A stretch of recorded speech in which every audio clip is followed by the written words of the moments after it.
A historic year for a historic award, the 100th anniversary of the Chicago Tribune Silver Football, awarded to the Big Ten MVP every year since 1924. The paper announced 3 finalists last week here on the Big Ten Network. Iowa's Caleb Johnson, part of that group, leads the Big Ten 6th in the nation in rushing yards, better than 1,500, set Iowa's single-season records for points and touchdowns is already declared for the NFL draft. Also in that group, Penn State's Abdul Carter led the Big Ten with 19.5 tackles for loss, nearly 5 more than any other player in the conference. That number is 3rd nationally. He's the Big Ten's Defensive Player of the Year, helped lead the Nittany Lions to the CFP.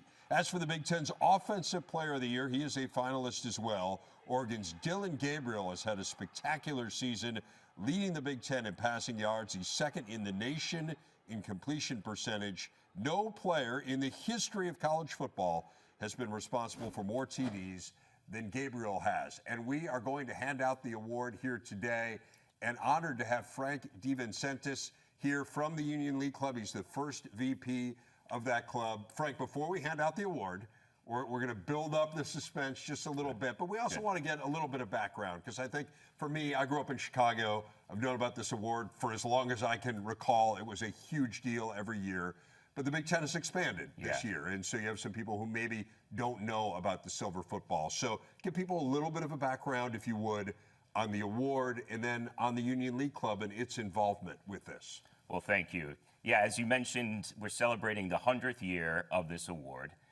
starting in 1924, and really aiming to find that MVP of the Big Ten.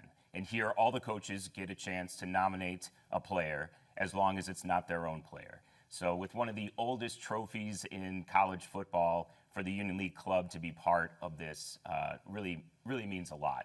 The Union League Club of Chicago, home of, we're looking to be the home for this trophy, not realizing that it wasn't one that existed.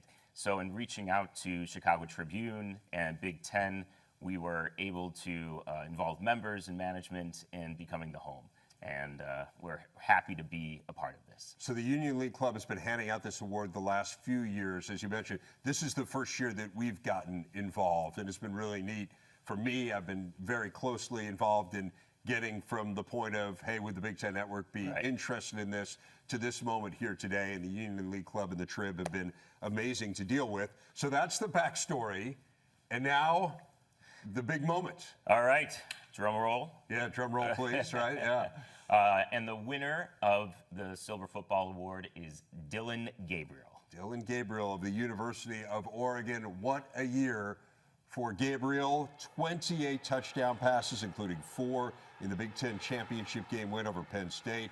Has been the orchestrator of a high-powered Oregon offense that has hit the 30-point mark in 11 of its 13 games. The Big Ten champs will start their playoff run in the Rose Bowl January 1st against either Ohio State or Tennessee. And that leads us to our big interview. He is the winner of the Chicago Tribune Silver Football, Dillon Gabriel. He joins us now. Dillon, I don't know how much you know about the history of this award, so just a quick synopsis. This is the 100th anniversary of the awarding of the first Silver Football. It went to Red Grange of Illinois, who is one of the great superstars in the history of this sport. This is an award that is more than a decade older than the Heisman Trophy. So you're part of some serious history here today. What does it mean to be a part of that history? Yeah, it means the most. I think it's a huge blessing, and being able to represent not only, my team and this, university, but also the Big Ten in general, and the game of football has done so much for me in my life, and knowing that there's people before me and there's going to be a lot of people after me. So I'm grateful to play this game, and I'm grateful to be a part of this. What are you proudest of in this season, Dillon?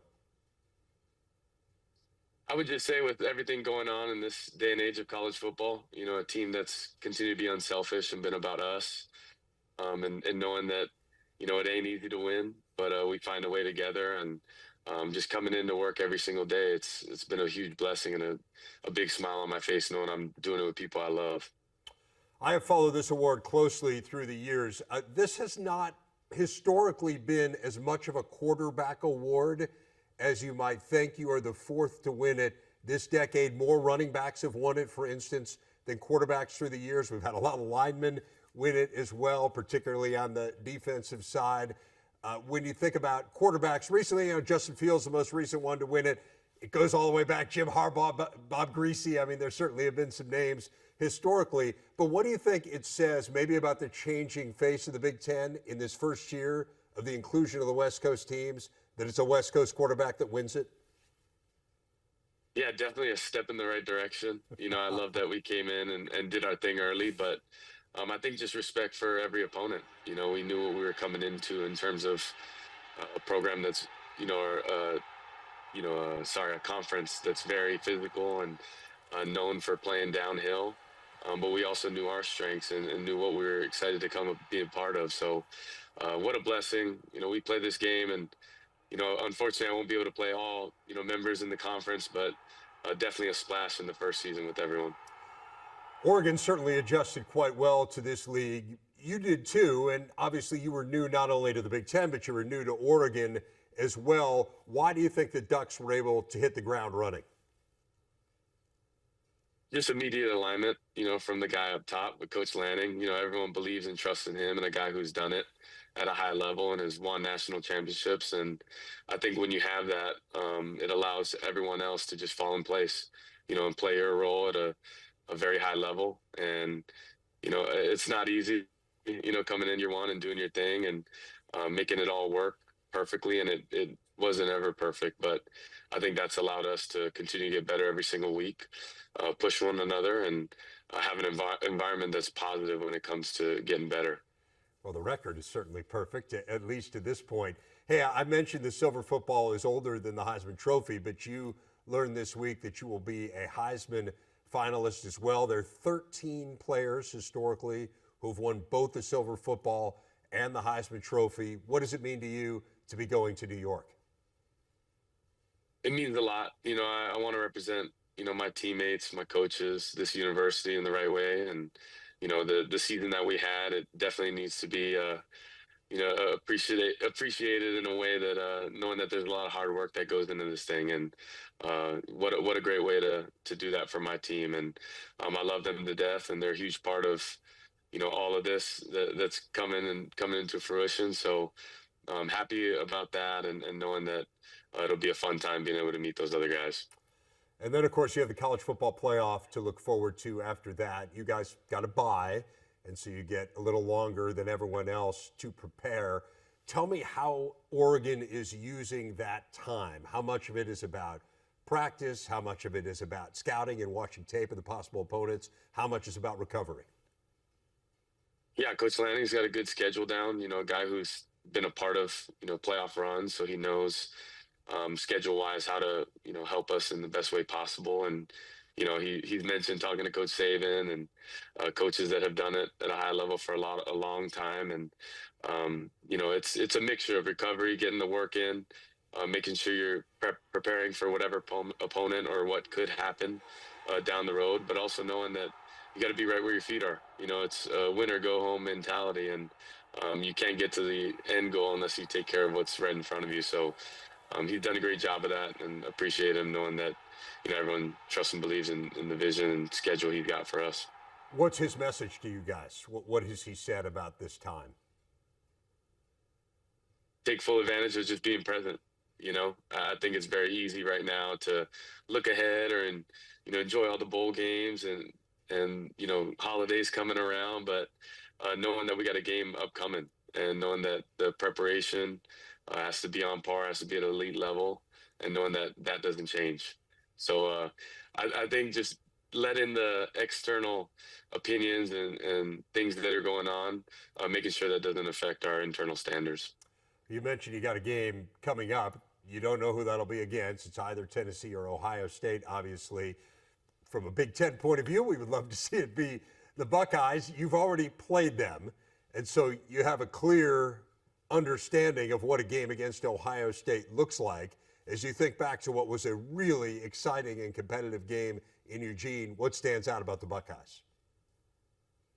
Yeah, very talented team, and have done it at a high level for, really the whole season. Of course, two games that fell short, but I think, within a season that's, uh, it's tough. It's tough to win, and to do it consistently week to week. So everyone knows they're a talented team and knows that they're well coached. So we shall see what happens and what transpires, but, excited either way this thing goes.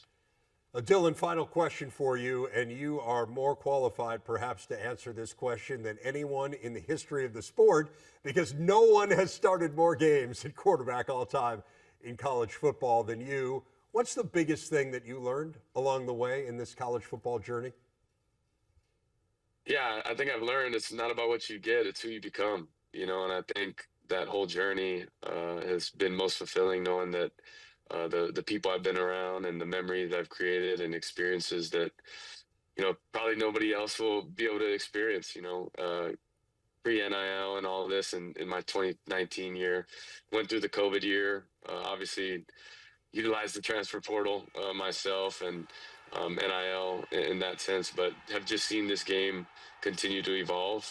But I think just me being true to who I am has allowed me to have a lot of success, knowing that when you're around the right people, that'll naturally make you a better person, and that's what I've been striving for. I've been chasing great people and memories. That's the only thing I can take with me. So.